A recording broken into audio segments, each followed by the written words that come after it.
Hi, this is Jack from Alpha Charts with a Inside the Trader's Head video. Today we have Matt from The Equilibrium. You know him on Twitter at The Equilibrium, and he's also at tradingequilibrium.com. He's a swing and a position trader for over 20 years.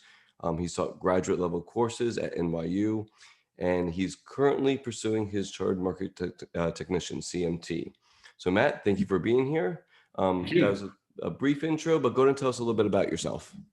Sure. In my trading life, I'm really a self-taught trader, like a lot of us really are. My original career was in architecture and real estate development. Feels like a million years ago. But I'd say I first started dabbling in trading around 25 years ago. I guess the impetus was really, the goal of one day having money and wanting to know what to do with it. Like a lot of us start to think about their future and want to know how to manage your money responsibly. I was not one of those people that traded in college. In fact, there wasn't even email in college, honestly, when I was in college. So I was not trading in college. I started dabbling a little bit in graduate school, had a small E-Trade account, tried a million different styles before I even really knew what the styles were and understood what the styles were, made tons of mistakes, evolved over time, really started to dedicate more time to it, and went in and out of trading full-time and not. I've been trading full-time for a while now. Quite a while actually, but I've had periods of time where I've gone in and out. So swing trading sort of resonated with me as a style because it was something I could do when I was working. And then it became something I just really love.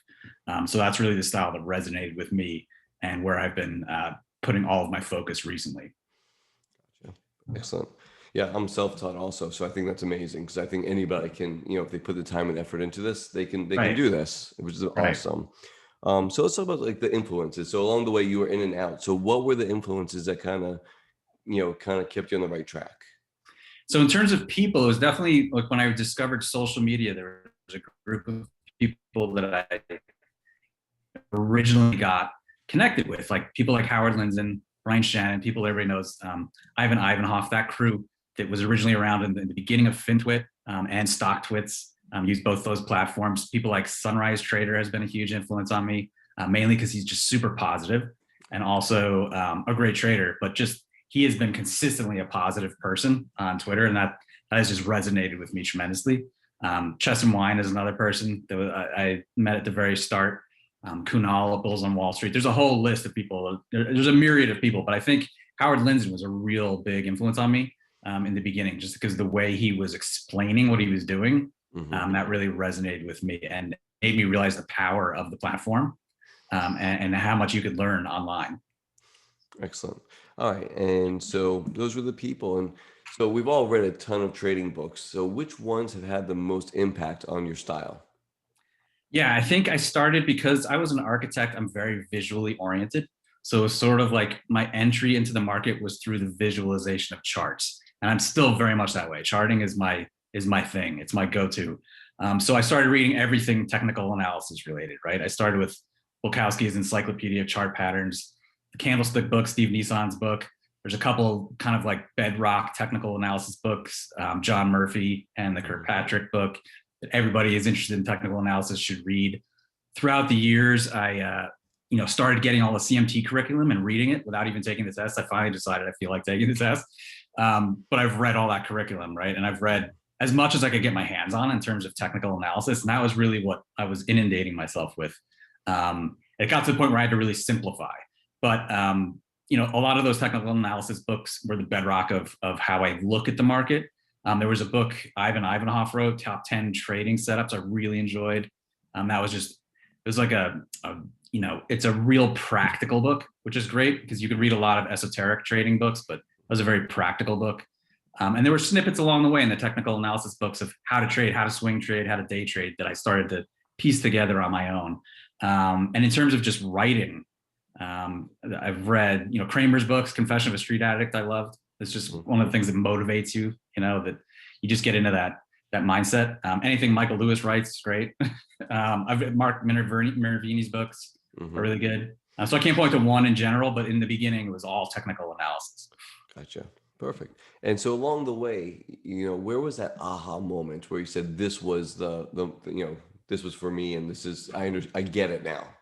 Right. So like I said, I was heavily into technical analysis and focusing on all of these indicators, everything that you could fill your screen up with. But it wasn't until I realized the simplicity of the idea of position sizing that it finally actually made sense, right? Because until then, I felt like I had to somehow beat the market. I had to somehow figure out the secret to the market, and that was how I was going to make money.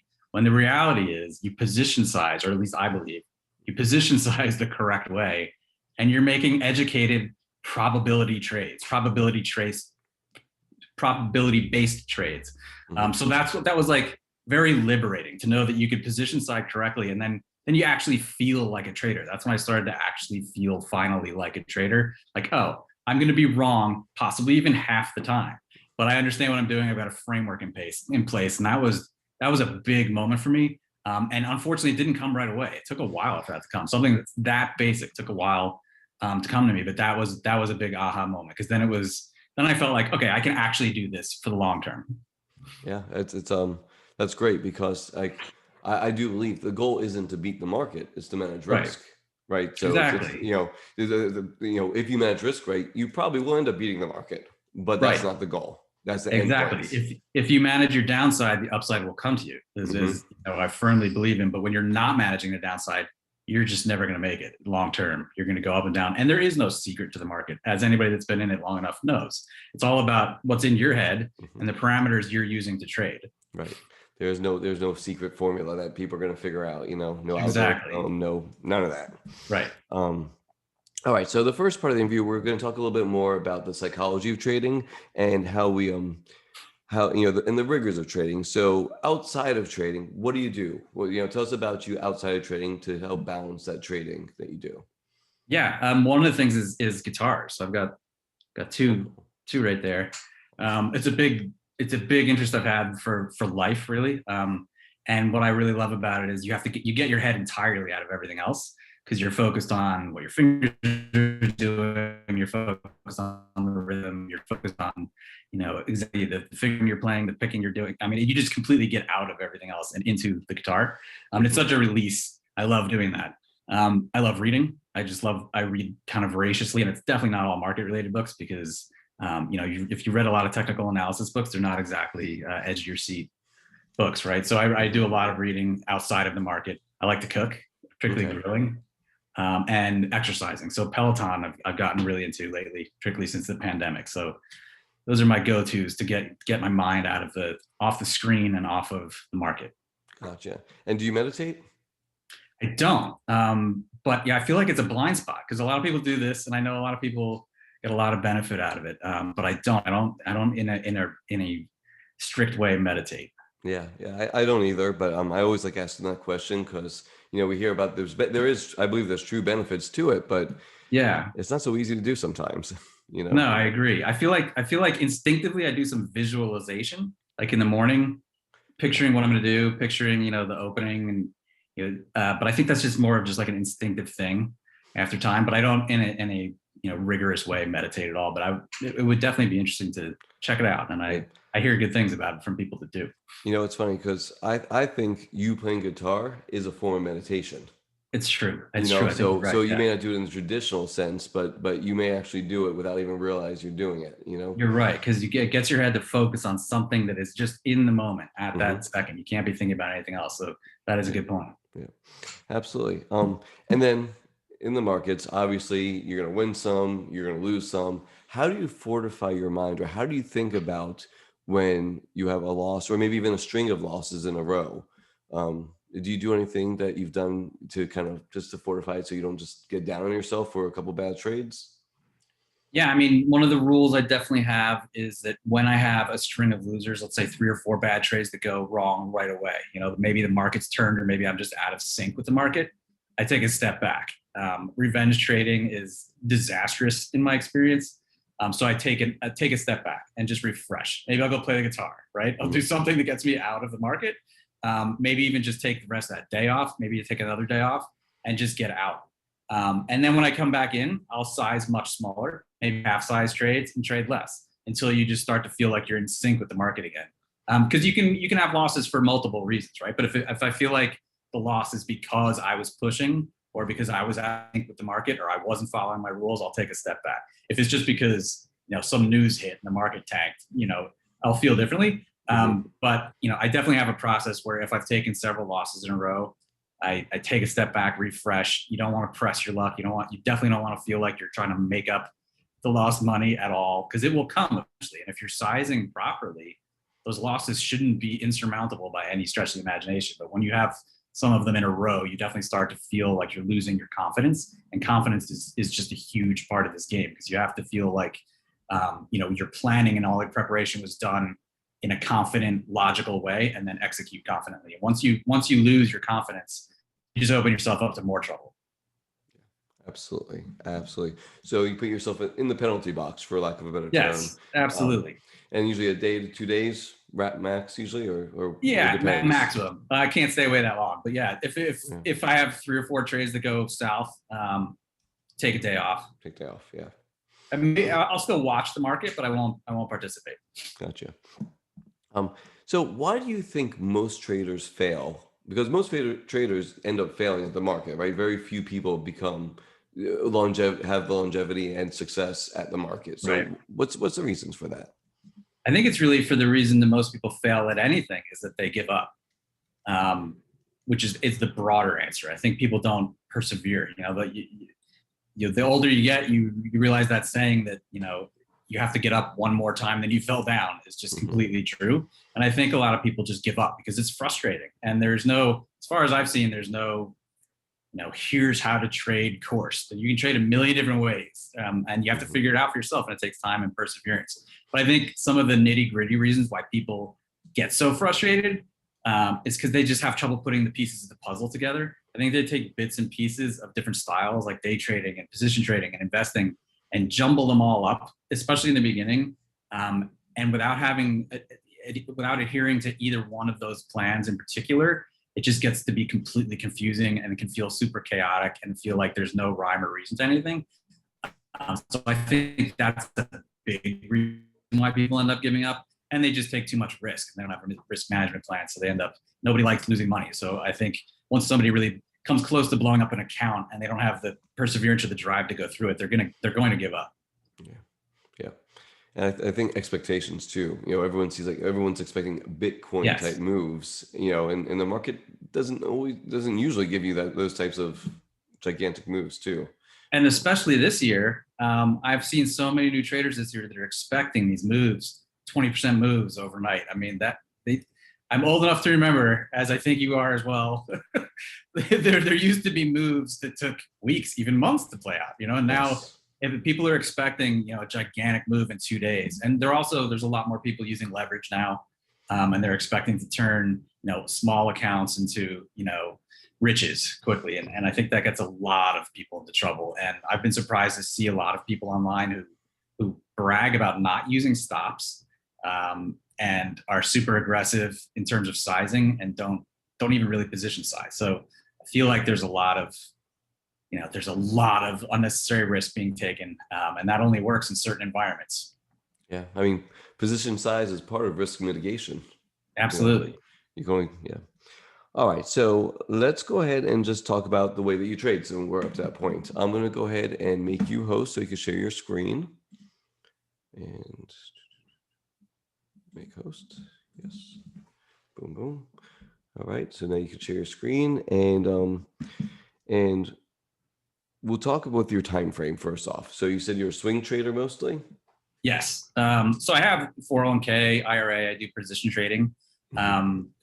But really swing trading is what keeps me most active. It's the style that resonates with me for a host of different reasons. Day trading is just the focus required, the sort of gameplay aspect of it, where if you hit the wrong button, you've screwed yourself. That is just not my style.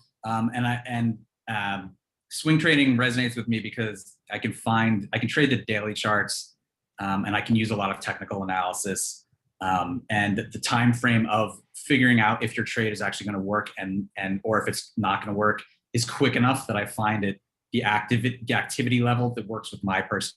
Some people want to be active constantly, and some people want to be really hands off. I like to be somewhere in the middle. So I definitely am a swing trader, and my trades are usually days to weeks. Honestly, lately with the speed that the market has been moving, I've had swing trades that last just overnight, which is not a common thing, but it has been happening this year, or in 2020 mainly. I'm sorry, go ahead. No, I was just going to say I trade the daily charts, so that's my time frame.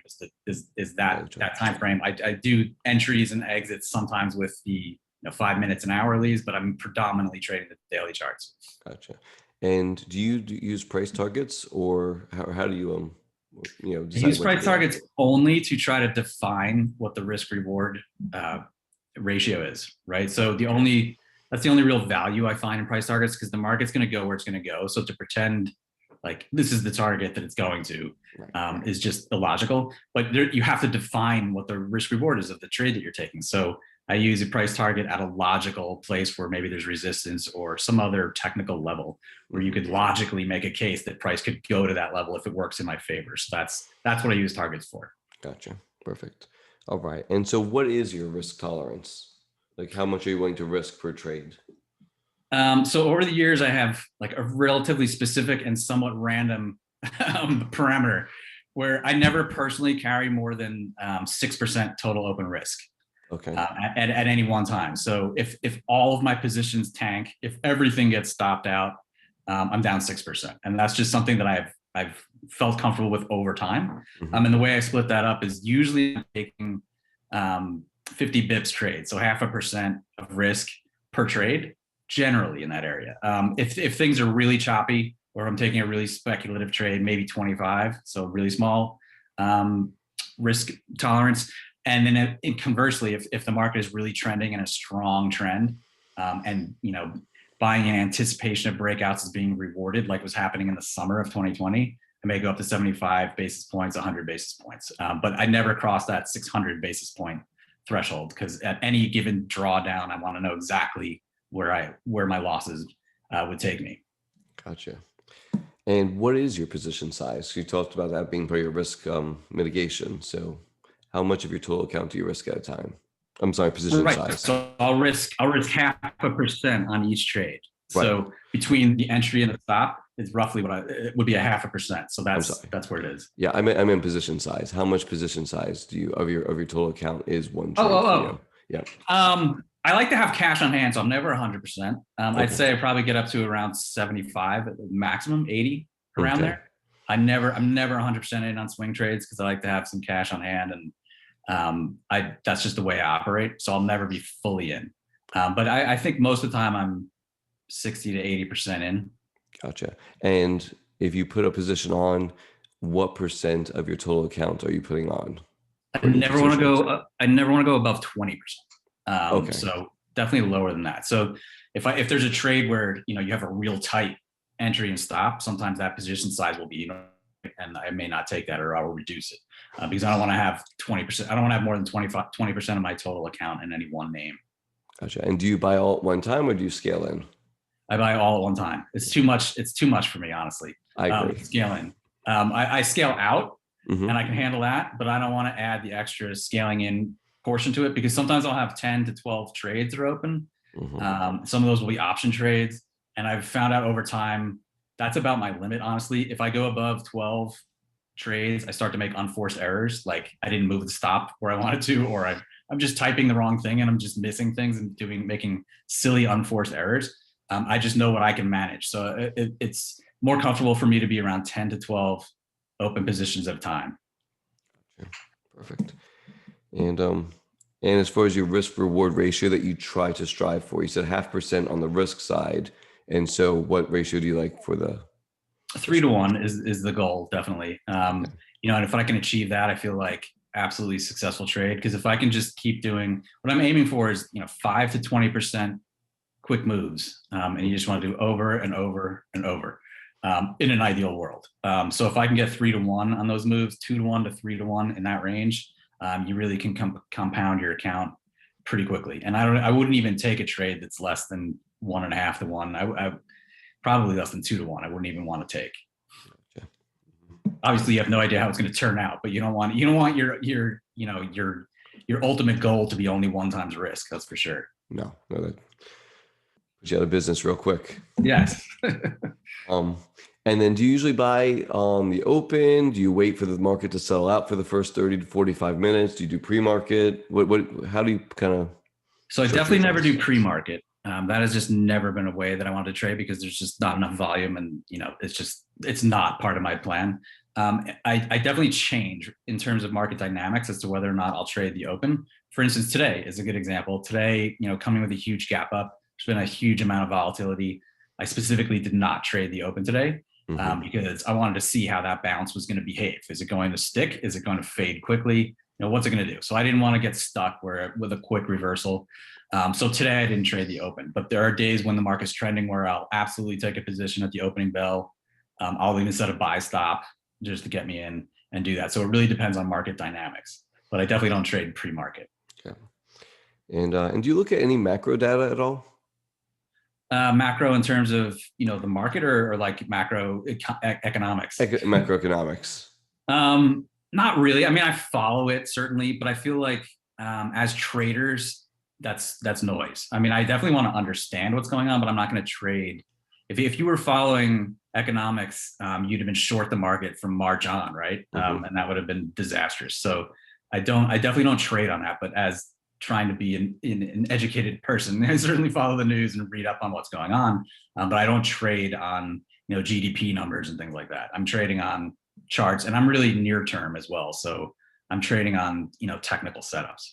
Yeah, gotcha. All right, and you kind of touched on this a little bit earlier, but talk to me about simplicity versus complexity in your trading and how that has affected you over time. Yeah, so I think when I first started, I was just inundating myself with all of this technical analysis, and like many people do, you can start to fill up your screen with indicators, and eventually, you have analysis paralysis, right? Because you're just looking at so many things. There's not one clear decision to be made, and I think it's really evolved over time with me to really pare back. And there's nothing more true, I think, than only price pays. So price action is everything. In fact, I think 90% or more of the indicators are based on price. So it's looking at price through a filter, honestly. But if you know what you're looking for in price and you use volume, that's really where I put my focus, and that makes decision making much more simple. So what I want to do is cut down on the amount of decisions I have to make, because that way you have more confidence, right? If you plan your trade and you have an entry and a stop level, and then you just execute on it, and you let the trade play out, then you don't have that micromanaging that people often have. Or should I cut this early? Then this name's red and the market's green, and should I cut this now? And they cut it, and the next day it goes up 10%. If you just make your decisions ahead of time and cut out the number of other decisions you have to make and let something play out. So just keeping it simple is the way that it keeps my mind from sabotaging me. Yeah.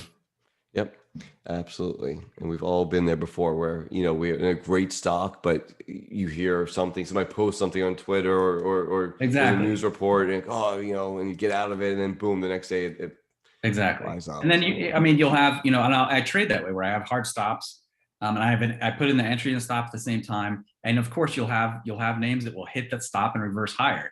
But I'm not going to sit there and beat myself up over it, because I'd much rather be trading with a system and a plan, and have some things not go your way, than to sit there and be just smoke coming out of my ears all day long, second guessing myself. So it's over time just being much more simple in my approach and much more clear, much less complexity has worked for me. Absolutely. I want to go back to one thing you said. So you're a swing trader. So there's a lot of times that you have all your positions filled up.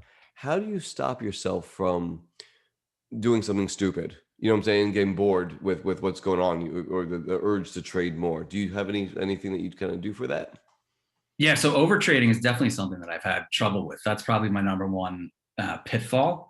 And what I really try to do is be much more selective with setups. Because when the market's roaring and you see 40 names, honestly, that you participate in, I just try to be much more selective, winnow them down, and just really understand that there's always another trade. The chart's always set up again. I'm always saying that to myself. It's just something you have to believe, I think, over time, in realizing that if you miss a couple trades, there's going to be plenty more where that came from. But I think people can really struggle with that, especially in the beginning. And I still have that problem when that's another thing with social media. You see people constantly talking about their wins. You know, I made XYZ, I 10x my account in 45 minutes, and you know the craziness that goes on there. And you know, anybody can sort of succumb to that feeling of I'm underperforming. And that's when you have to really take a step back and you know, look at the actual setups. And that's one of the reasons why I love charts, is because the charts are really something that you can gauge. It's not in your head, right? If there are not actionable setups in the chart, I'm not going to take it. For instance, today, you know, gap up 1 to 2% doesn't mean that there were setups. It means that there was a gap up, right? If you jumped in at the open, it doesn't mean you're getting good risk reward. So while you have that you know, feeling as if you have to jump in, it's definitely FOMO when the market's gapping up and you feel like you should be all in. I sit there and let the charts tell me. I try to let the charts tell me as much as possible where I should enter and where I should exit, so that it's one less decision that I'm making. I leave it up to the charts as much as possible. Yeah, excellent, excellent. So where does your trading week start? So what's your starting point each week when you start your process? So definitely the weekends, you know, do the top-down analysis. Very similar to you know, the videos you put out there. Great. You do the top, you know, the top-down analysis. I look at SPY, which is the backbone of the market. Go through the Qs. Certainly IWM lately. You're looking at the indices for, you know, where do they stand in terms of the main trend, right? Which is easy to identify, but there could be nuances there. For instance, recently we saw there was an RSI divergence on the daily and the weekly charts, which to me is not actionable, but it was reason for caution, right? So I started in those larger areas with the major indices, then break down into the leading sectors, industries, and then the leading stocks within those industries. And for me, it's not always about, you know, like the CanSlim crowd is always into the growth leaders, and that's their focus all the time. I'm happy to trade FANG. You know, I'm happy to trade oil names. I'm happy to trade whatever happens to be working that week, that month. I'm happy to do that. So when I'm talking about leading industries, it doesn't mean, you know, it's all software all the time, because that's been red hot. You know, financials, I hate trading financials. Probably a lot of people do, but they're working right now, right? So I have no problem taking that trade. So I'll look to see what's working, because that's what I'd rather be in than trying to catch the bottom in something. Yeah, yeah, and I'm like you. I think I went over the map on that answer, but my week starts with that. Yeah, and I'm not beholden to growth names either, because you got to go with what's working. Right. We're trend followers. Wherever the trend is, that's what you take. You know. Right. And then, so let's talk through your trading week. So you start with a top-down approach and see where is the relative strength. Right. And then where do you go from there? So I'll put together a list, a focus list, like all of us do, and I'll set up actionable trades, and I'll winnow that list down to actionable trades, maybe 3 to 5 that I'm going to focus on for, let's say, Monday morning. Ideally more like 3, because I just don't like to have splintered attention. And I'll set up the exact entrance and exit that I'm willing to take. I'll usually set up a trigger. If it's a stock that I think is going to move fast, I'll actually set a buy stop. If it's something I can take in anticipation, I'll plan accordingly, but I'll go in knowing the parameters, knowing my position size, knowing exactly what I'm going to do, so that when it happens, if it triggers or if it doesn't, I execute. So that's what I do each night. So I'll do that Sunday, Monday, Tuesday, Wednesday, Thursday. And each day that the market is, you know, obviously open, I'm rifling through this list of probably 500 charts that I have, that I'm constantly tweaking. That gives me a decent feel of where the market is. And you can tab through them pretty quickly, as you know.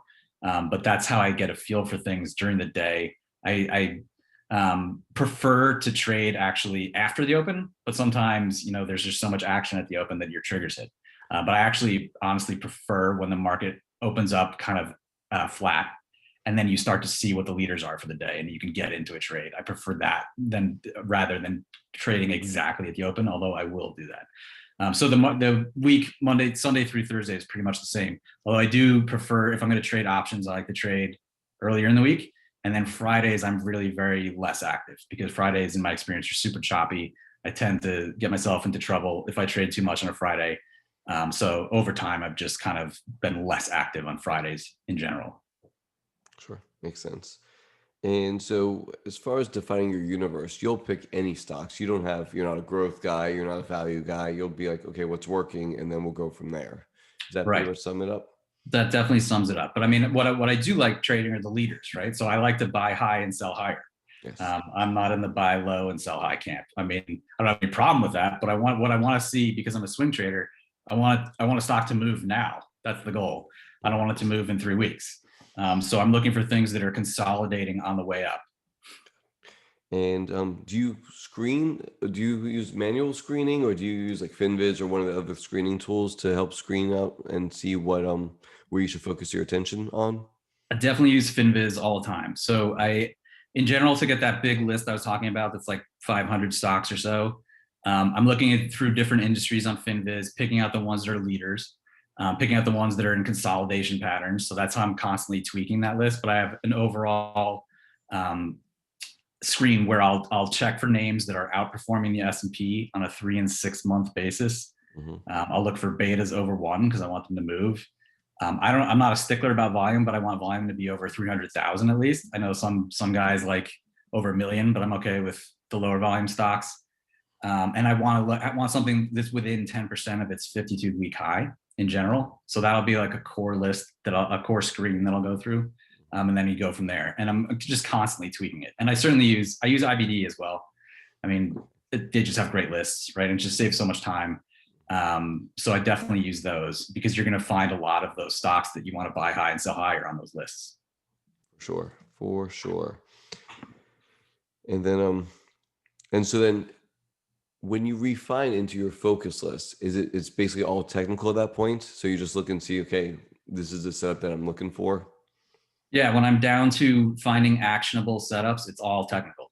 So when I'm looking for consolidation patterns in uptrending stocks in general, and there's a number of them, but they're the typical patterns that you're looking for, and there's you can winnow them down by which ones look more likely to move than others, and that all comes down to the homework you've done initially, which is finding the leading sectors, the leading industries, and the leading stocks within those industries. That's going to get you 80% of the way there. And then you find the consolidation patterns to find actionable setups.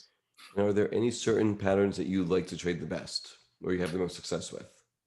Yeah, I really enjoy breakout patterns. I maybe don't have the most success with them. I enjoy breakout patterns where stocks breaking to new all-time highs.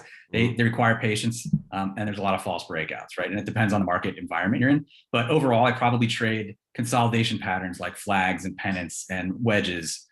That's the bread and butter. Those types of patterns. Wedges. I think we went through a period a month ago where basically everything was in a wedge, right? And they were all resolving upwards, and that was great.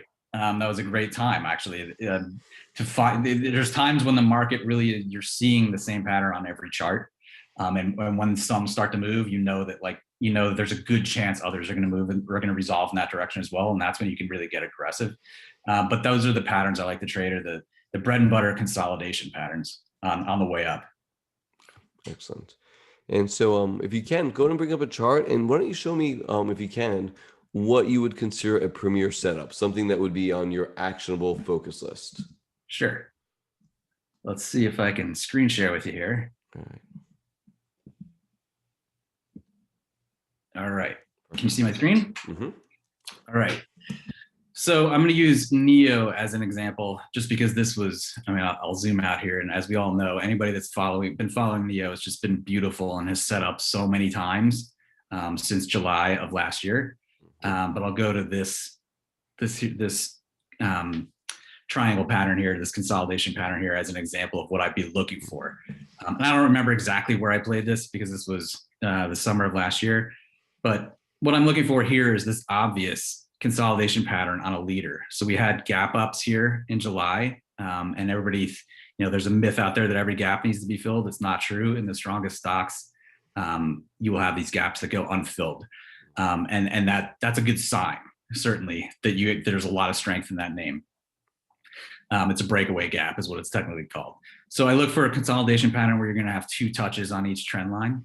So that's what we've got here in this symmetrical triangle. And then the name starts to tighten up, right? We saw huge swings back in the base of the pattern, and then the name starts to tighten up. And we had the big volume over here, and the move up and the gaps up, and then decreased volume as the name consolidated, and really started to decrease volume here as it tightened up and got into these dojis. So ideally, you'd want to enter here on these moving averages, looking for higher pricing to come out as consolidation pattern, because everybody knows, you buy the names when they're tight and sell them when they get extended. And that's exactly what happened here. I don't remember where I got in, honestly, but this is just an example of a great chart pattern that you enter anywhere in this area, expecting a jump, expecting a move out of this consolidation pattern, and you get the big volume. And this actually, played out a number of times in these patterns. This started to base again here. I remember this area, I did get in here. So when this broke out here and we had an inside day here, I'm just going to go through a couple of different patterns that I look for. We had inside days here. I always look for inside days because inside days are going to generally lead to range expansion. So once this name broke out here and then consolidated a little bit and had an inside day, I actually got long here with a stop below this level. And I did get stopped out right here. I remember this because it frustrated me, even though this was in October. And then I did get back in here as it continued to consolidate, and it did finally ramp higher on the high volume. So what I'm looking for is range contraction, right? In areas where it looks like the name has obviously been moving on some power and on some volume. You want the contraction candle to get in on, not the expansion candle. So today, with the market being up 2%, you're getting nothing but these big candles, and you don't want to enter on that, right? So if you came in cash, today's not your day to enter. You want to enter on the range contraction days. And this actually, just one more example here in NEO as well, is when it broke out here, you had this big breakout. I wish I could get this to scale better. But then another inside day. And this is one of my favorite patterns, is just a big breakout candle, then with an inside day the next day towards the top of the range of that candle, getting on that the next day. So I would enter above the high of this candle. I would stop below the inside day candle. And then you can get that quick move, and it did it again. So you could do it again right here. Enter above here. If you weren't in it already, you could enter above this candle with a stop below this inside day candle and let it run. That's one of my favorite things. I did that on Upwork a few times. I love when those set up. Twitter's actually setting up that way right now. So I like looking for those types of setups. The range contraction setups are what I'm always got my eyes peeled for. Perfect. Awesome. And so you would enter on the breakout for you? Is that how you normally enter? Or you like to enter before the breakout, when right on the contraction piece? Is that right? It definitely depends. It depends on the market environment, right? Here, the market was flying. So you were getting rewarded for buying in anticipation. So I bought in anticipation here. And honestly, if you waited, you really shouldn't even take this trade at that point because it gapped up, right? But you can, in a regular breakout that actually happens intraday, you could certainly buy up here. And put a stop below that candle, or if you're more conservative with your stop below this candle, and let it run. As long as you have as long as your risk reward parameters make sense, right? But in general, when I can, if the market is favoring buying in anticipation, I definitely prefer to buy in anticipation because it just greatly increases your risk reward scenario. And so in this particular chart, where would you say, okay, it's made its run and I'm done with this name now? Where do you get out? So I don't stay in trades very long, right? So what I'll do is, and it's great in hindsight to say, oh, if I bought here, it was going to go all the way up to 55. Who knows that, right? And if you replayed this chart, if I was in this name here, I'd probably be out. I would at least partial here, right? So I take partials at 1 times risk. So if my stop is below this candle and I entered up here, when the price reaches 1 times risk, I'll take a partial, and then I'll go from there and move up stops. So I'm very methodical in that approach. And generally, I don't catch the bigger moves. That would be the position trading side of me that would do that. And certainly, I wouldn't be in a name once it consolidated again. So what I would do is, try to get out around 2 to 3 times risk if price keeps moving in your favor. And that's when I close out the trade. If it starts consolidating again before then, I'll get out just in the interest of trying to get into another name that's about to move. And you said you scale out. Do you scale out once, twice, 3 times? How many partials? Usually 3 times. Usually I go in thirds. Okay. So let's see. There was an example. This was just recent, so this is in my head. So Disney had this look here. This was when everything reopening is breaking out, right? Except Disney was not around here. Everything reopening was breaking out. The airlines were flying. In my head, Disney is a reopening play as much as it's a streaming play. But what it was doing is it printed 2 inside days here. So that definitely caught my attention. You know, and with the market basically discounting the fact that the economy was going to go back to normal sooner rather than later, it seemed like a good risk reward here to get into a name like Disney on this consolidation. So what I did was exactly what I was saying to you. I got in right around here above this candle that was prior to the second inside day. This was actually an option play, so I didn't have a stop, although on options I use 0 as a stop. And then I took a partial intraday, took another partial, and then got out on day 3. So those 3-day moves in my world are exactly what I'm looking for. Because if I can get out here and then let it reset on its own, maybe I'll get back in. But I'm definitely moving on a quicker time frame than some do, and it's certainly not the position trading time frame. But ideally, I'll look for you know, a 3-day move that goes 5 to 20%, hits my 3 times risk reward goal, and that's when I'm out. And then I'll let a name reset and enter. I have no trouble, you know, just keep it on your radar and watch it set up again. Yeah, so you like the movement of, you like to move your money around very quickly and compound those gains Yes, as that's you why. can. Right. I mean, and it's all based on your personality, right? Some people don't want to do that. Some people don't have the time to do that. But this works for me. I like to be in 8 to 10 to 12 names when things are really going well, and constantly moving around and letting the trades develop over, you know, weeks, days to weeks, and then rotating. And one of the reasons I like that is because you can catch these rotations, or you can try to catch these rotations, right? You don't always catch them, that's for sure.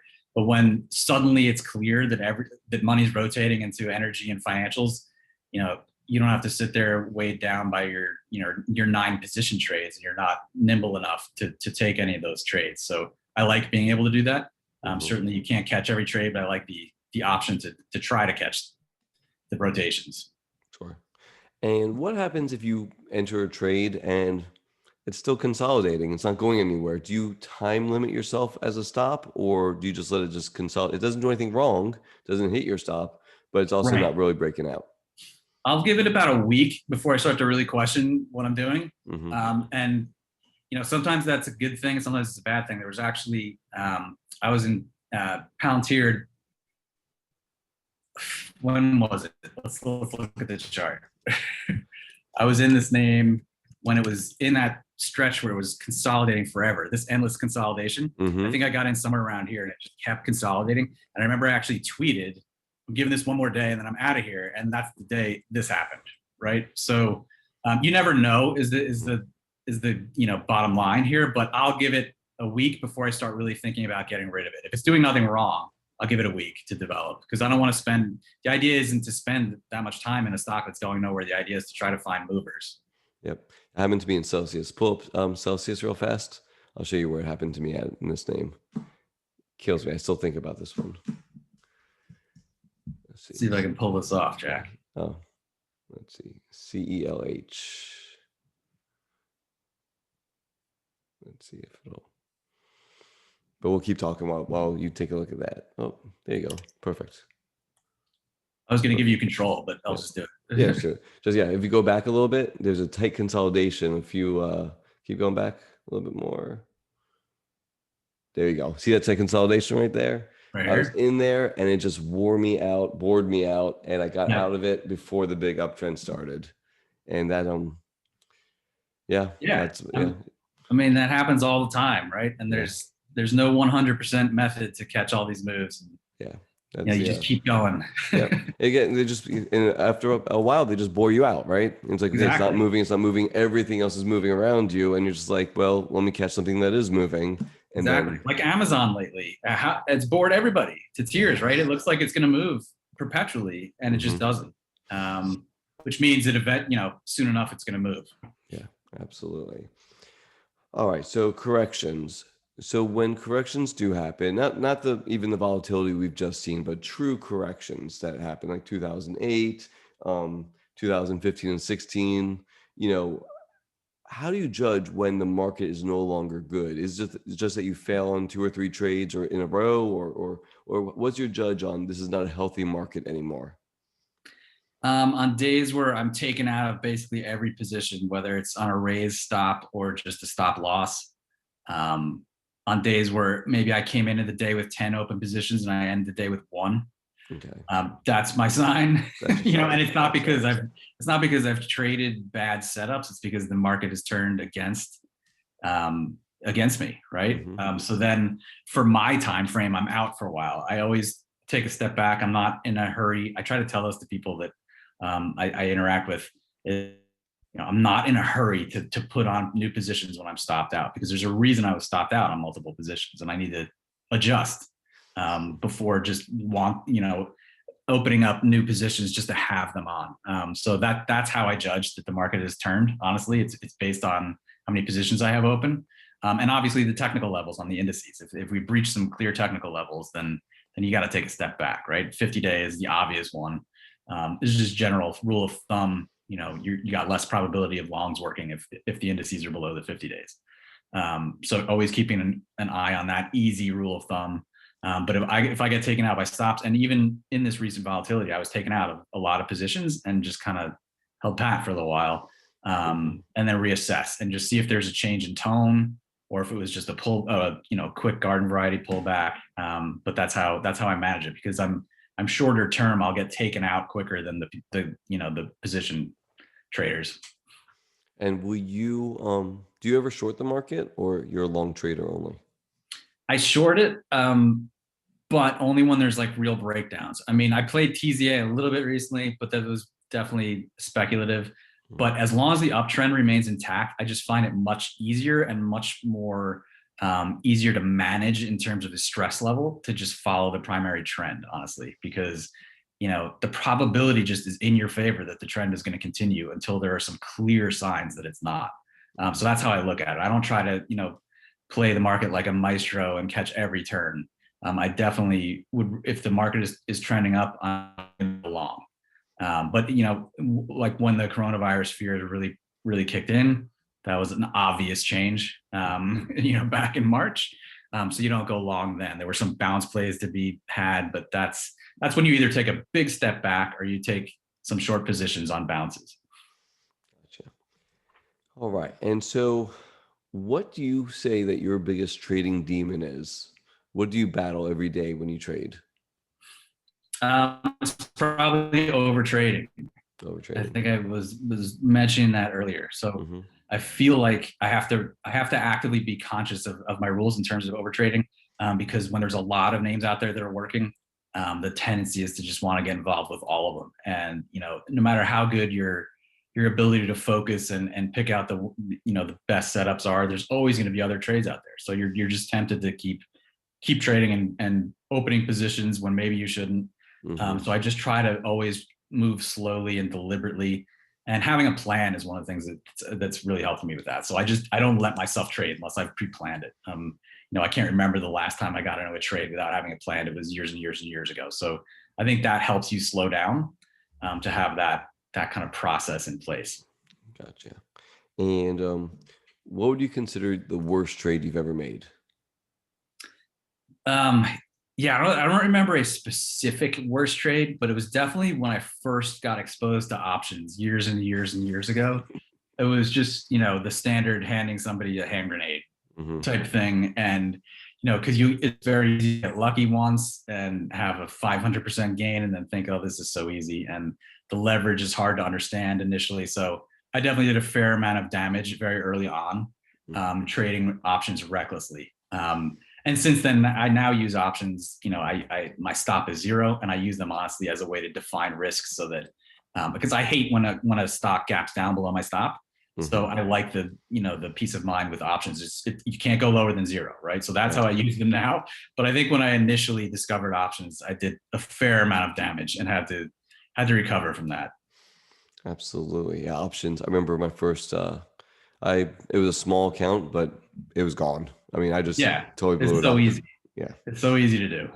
Um, so what do you do to help prevent yourself from breaking your own rules that you made? Do you have any kind of do you keep things by your monitors to kind of remind yourself of certain things, or do you have a system that helps you remember your rules and adhere to them? I definitely have written them out, right? Which I think is step number one. Everybody should write out the rules. And I have a tab. I have a trading journal that's a few tabs in Excel. So it's the actual journal, a position sizing calculator, and then my rules is another tab. So if ever I feel kind of out of sync with the market or that I'm pushing, because pushing is really my weakness, pushing and over trading, I'll flip to that tab and just read the rules and just get my bearings, because it's simple. There's nothing that's that's genius in these things, but there's simple rules that have worked for me over time. So it gives me a little bit of peace of mind to just review them and go back to the fundamentals. And that's really it. There's no secret. I don't have Post-its everywhere or anything like that. But I do remind myself of this list of rules that I've honed over time. Absolutely. And if you do have a poor trade, I think we kind of touched on this before, but do you just say that was a poor trade, I'm going to move on, or do you let them linger with you? I really try to move on. But because I position size really strictly, no trade is going to be too big of a loss for me. So that's the ultimate factor in all this, because I think obviously everyone is going to take a trade that's a big loss much harder than a trade that is just one of hundreds of trades where you lost 0.5% or 1%, right? So I think the position sizing rules that I have in place really keep that kind of loss from lingering. I just, it's all right, that was a loss. Next, let's go on to the other one. And you can flip through your own trading journal with just hundreds of trades, and you get the perspective that that was just one of hundreds and hundreds, on to the next. But there are ones that hurt more than others. And for different reasons. Like I was in NVAX for a while. It was basing for a while, and they were expecting the news of the vaccine, right? But nobody knew when, and they had the news come out after hours, and the initial reaction was a 20% drop. And I have a service, right? So I have like a certain obligation. But one of my members, I wasn't looking at it. One of my members, said, "What's up with NVAX?" And it was 20%. And it was, a few percentage points below my stop. So I sold and told people, I get out. It's a biotech. I have no idea how this is going to react, right? Right. And then an hour later, it was up 40%. So while that was a minimal loss in terms of money, that one mentally stuck with me for a little while, because it was one I wouldn't even have normally been looking at the computer after hours. So that just threw me, and I never trade after hours anyway. So like unusual circumstances like that where you feel like it's a mental issue, I think that stuck with me for a little bit, but I definitely powered on. But that one obviously is stuck in my mind because I was able to remember that quickly. Absolutely. Yeah, that hurts. And so that kind of brings us to the next topic of trading psychology. How much do you think psychology plays into the day-to-day trading? I think once you get to a certain level of being facile with the market, in terms of execution and looking at setups and mastering the style that you're in, it's probably 95% of what you're doing, because it's all about how you're handling your own psychology, your own emotions, your own ability to come back from adversity. I think it's so much of it, right? And it's every day it's a different scenario. Like this morning, 2% gap up. What's the immediate reaction? Oh, I wish I was in more. I wish I was 100% in growth names. I mean, I should have bought Tesla like 100% of my account. But like the knee jerk reactions, you're always trying to fight with the rational side of your brain that knows better.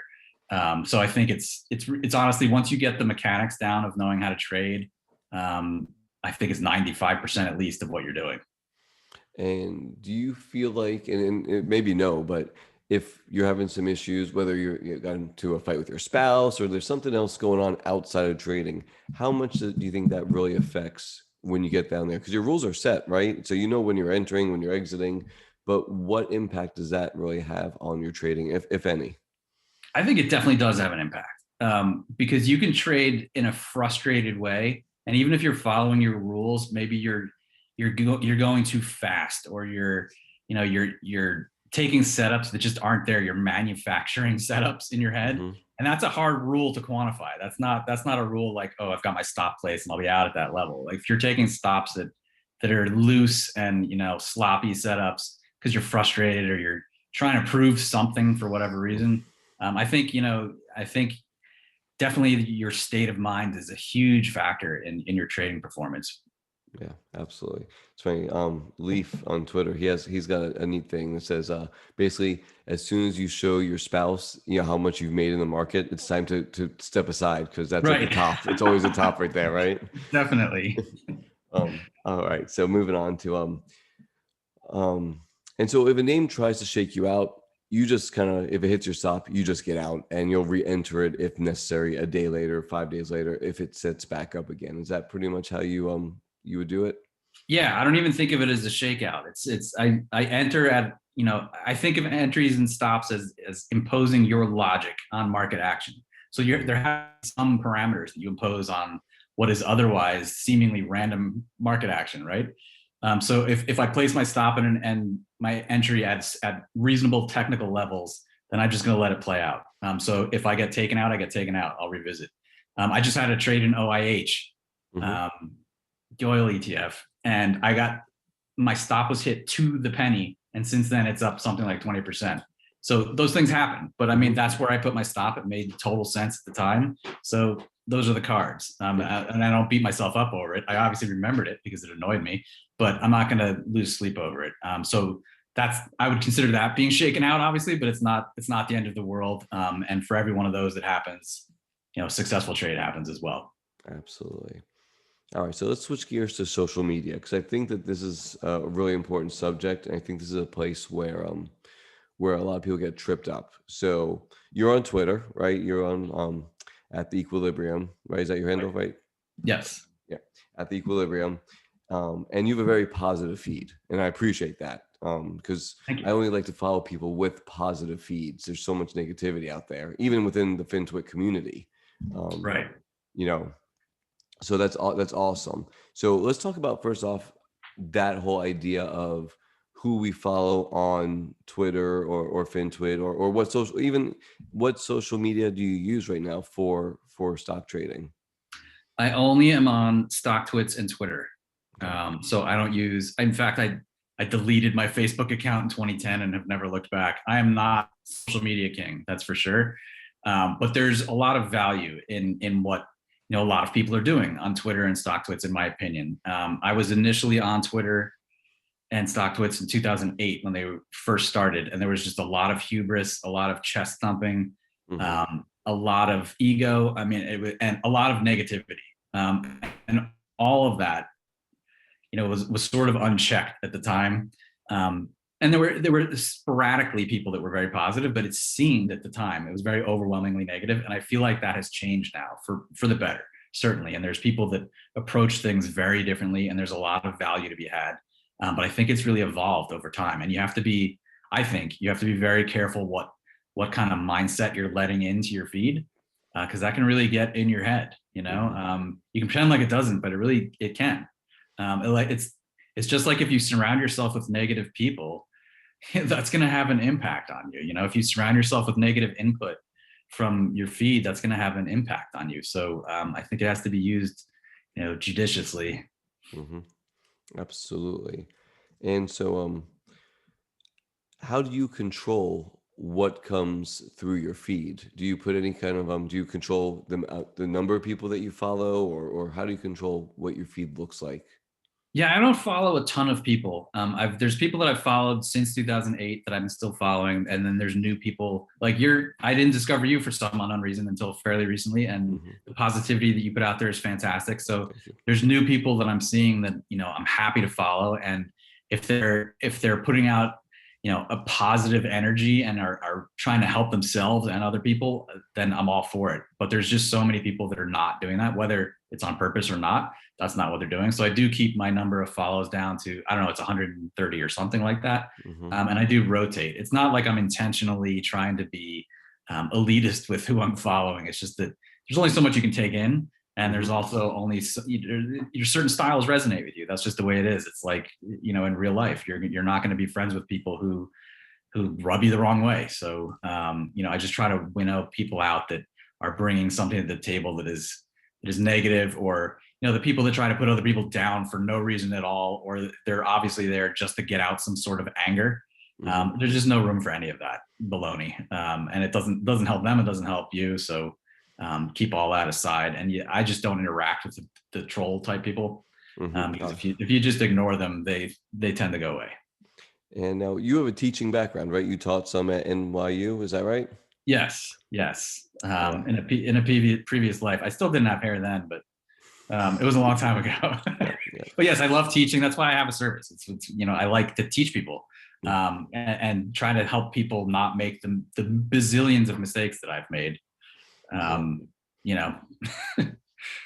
And how does that manifest itself for you? Like do you feel like you learn as much, like, so when people come with you with questions and things of that nature, like, is there a lot of learning that you're doing at the same time, or is it mostly just teaching? Yeah, it's fantastic. I mean, it's like the old saying, whenever you're teaching something, you're just learning it that much more. So, and people ask me questions that maybe I haven't even thought of, and I have to kind of refine the way I think of something. And I love the whole process of trying to help people. So yeah, it's really something that I'm very interested in doing. It's the whole reason. It's honestly the whole reason I got back on social media after not being on it. I think I wasn't on Twitter for 9 years or something. Oh, wow. I started off with, I don't know, a million years ago, 2008, I had probably half the followers I have now, 12 years ago. So I was off for a very long time and then came back on. I was following people and getting news and, seeing what people were doing, but I was trading on my own, and not getting involved in the dialogue. But I came back because I really like the interaction with people that are genuinely wanting to learn and share ideas. Absolutely. And do you do post analysis of your work after trades, or do you go back and look at the old trades? I definitely do. I have a journal that's I'm sort of an Excel geek, so I have a journal that's pretty robust, but I don't look at every single trade. What I'll do is, if I have a streak where I've made some bad trades, they've gone in the wrong direction, I'll take a step back and look what's going on here. Is there something I can glean from the setups I was taking, or where I was moving my stops or not moving my stops, et cetera. So if there's some like red flag that goes up, I'll look back and do a post-mortem. Same in the other direction. If things are really working, I'll try to figure out, did I do anything differently here to make this work, or is this just random? And aside from that, I'll probably once a month take a deeper dive into how my month went, and look at, I'll take snapshots from TradingView of my entries and exits. I know there's plenty of platforms that will do that for you now, but I just like to do it myself, and evaluate the setups I was taking. And do you trade full time for a living? Is that correct? Yes. Yeah. So you keep a detailed P&L? I do. I do. Yes. All right. And but that's not the most important thing I would look at, but it definitely keep it. No, it's true, but not everyone keeps a P&L. Some people just look at the trading account, ending balance. Okay, it went up, and so they did well. Yeah, but I mean, I don't know how you can do that. I mean, I totally respect that people can do that, but I wouldn't be the personality type that can do that. I definitely want to see the metrics that are involved and see all the numbers that are involved, but that's not how I would really judge my performance. I definitely look at percentage wins and the ratio of average size win to average size loser. Those are the keys. And definitely the second one, the average size win over the average size loser, that's what keeps you in business. So that has to be more than 1-to-1. Yep. And you create an expectancy from your trades too over time. Exactly. The expectancy is like the final number you get, right? But I want to see how that was arrived at. Yeah, absolutely. And do you follow days in a trade also? Your average days in a trade? Lately it's been short. 1 to 7 probably. Okay. Back in different days, in different years when things actually took time to develop, it was weeks. But the market has just been so hot. It's been moving at such a pace, and especially if you're in the growth names, and any of the names that could shoot up 10%, at any given minute, a trade can be over with quickly. Because in swing trading, I'm not going to sit there and press my luck. If I have gains that hit my target in 2 or 3 days, I take them. Right, and you again use the percentage as targets. About 20%, you said, is your max target. Well, it's really the risk reward, but it always ends up being roughly 5 to 20% of a move in the stock. But the risk reward, if my risk reward hits my 3-to-1 target and it looks like it's probably extended at that point, I'm just going to take it and not press my luck. And if you do that, the idea is to just do that repeatedly, and that's what compounds the account. But in my longer term accounts, it's definitely a position trade. Gotcha. All right. Well, let's kind of wrap it up with maybe some good setups to share. If you have a few that you maybe off your focus list or something, kind of walk me through what you're seeing in the chart. I think that there's a lot of value in that. Yeah. So today is an odd day, right? So I don't have maybe setups per se because we're up. What are we? 2.5% now. Oof, But I'll nice, show you nice. what I did today. Mm-hmm. Maybe an interesting idea. So half the universe was looking at DraftKings today, right? And that took off, and I think it's up 11% now. But I didn't want to chase that on the gap. So sympathy play was Penn. Mm-hmm. So this was setting up intraday, so I didn't have to chase it on the gap or anything. And the blue is my entry. The red is actually where my raise stop is now. So I entered here, which is above the pivot level. And my stop initially was just at the low of day. Mm-hmm. And since then, I took a partial already. And this is, how TradingView sets up your risk reward scenario. So I can set up exactly where my one-to-one risk was. So I took a partial when it hit there and then moved up my stop.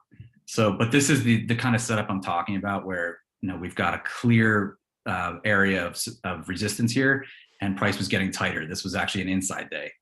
Even though there's a wide range bar, this still is an inside day, and volume is pretty decent. Mm-hmm. So that was on my radar. And when I saw DraftKings move, I got in there. Another name that I got in today, this was it was doing better than I thought. This is you're not sexy by any stretch of the imagination, but an industrial name, and industrials are working. And this is another pattern here, a consolidation pattern that's just really organized and got really tight. Mm-hmm. And this is an inside day here. So this was on my watch list. And I got in earlier this morning on this break and set a stop below the low of day. And here's where we stand. I think that's roughly 1 times risk as well. So I'm using these in a market now where like we opened up and there were a lot of stretched names, a lot of candles that were just moving higher after already having stretched candles. I was looking for tight range setups. There were few and far between, but was able to find some. And Apple, let's see, I got into this earlier this morning in options actually when it was tighter, and it's moving in the right direction. But that's what I did this morning. But that shows the kind of setups I'm looking for, because it's obviously an inside day candle as well. You don't know which way this is going to resolve, but once it starts moving, you can get involved in it. And I used the options here because again, they'll go to zero. And I was willing to take the risk on options on Apple. I can define my risk there a little bit easier than setting a stop down here maybe. It's a judgment call on what I'm going to take for options. Some of the things I'm looking at, let's see, I want to see where shop is. This is like an indicator of growth and momentum for me, and I'm a little bit surprised this hasn't gotten a little higher. But I'm looking at, there's a lot of charts right now that have this kind of setup, this wide range kind of flag that could go either way really at a key moving average. Mm-hmm. So we'll see if this could get into the gap. Another one I was looking for that has similar setup, not to trade, but to kind of get a gauge on the market, is Roku. So this is starting to push towards the gap. I was actually thinking of this over the weekend as a short.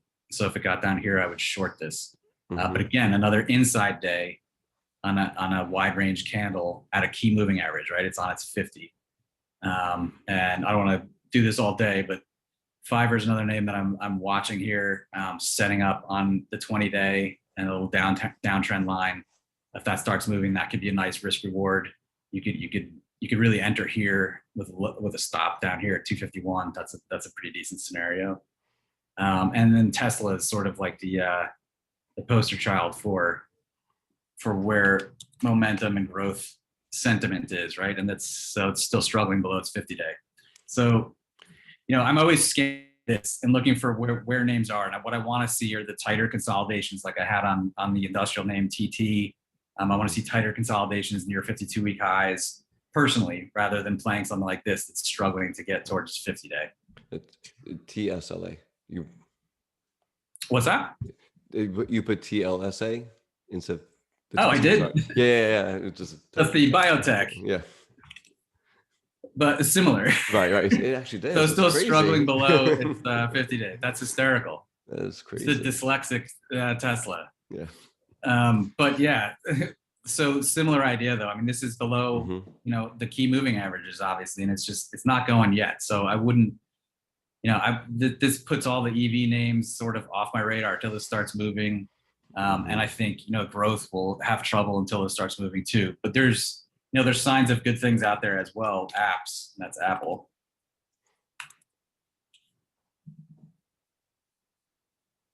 Where'd it go? So this was starting to set up, and this is another heavily, heavily watched name, and took off today. So that's a good sign, obviously. This was a harder one to get in on, so I didn't take this trade because this candle is so wide. You obviously think this is a bullish setup. I just didn't feel like there was a good risk reward entry on it. Right. But it's good to see that moving for growth world. Absolutely. Excellent. Those are great. Oh, there's my alert. That means I hit 1 times risk. Perfect. Now, do you put your sells in already, so it just sold automatically for you, or no? It didn't. It didn't Okay. sell. That's just an alert that I just want to be aware of what's going on, and like all of us, these things chirp all the time. Gotcha. But I just I one of the reasons I'm a swing trader is because I don't like to stare at the screen all day long. So I'm happy to have an alert, let me know what's going on, instead of staring at every name. Yeah, because I put my sell when I buy. I actually put my sell orders in immediately. It makes sense to do that. I don't know why I don't, because I definitely put my stops in immediately, but I feel like I want to have the feel of the market. I don't know. Gotcha. Excellent. All right. Well, anything else you want to add before we wrap this up? No, I mean, this was fun. I enjoy this. This is one of the reasons why I'm glad to be back on social media, because you get to interact with people that are positive and interested in learning and sharing what they know. And I appreciate it. I appreciate you having me on. Awesome. Thank you for being here, and let everyone know where they can find you. Yeah. So on Twitter @TheEquilibrium, and then StockTwits @TheEquilibrium. It's a little bit of a mouthful, but you guys know how to spell it. All right. And you have a website too, right? Yes, it's tradingequilibrium.com. Beautiful. So it's showing what I'm doing in real time on that site. And really, it's been fun working with a group of traders that are interested in learning. And it's really fun to watch them have their own aha moments sometimes. So definitely satisfying. Fantastic. Matt, excellent. Thank you so much. Appreciate all your time today. And I know I learned a lot. So thank you so much. Thank you, Jack. Appreciate it. Take care. Bye-bye.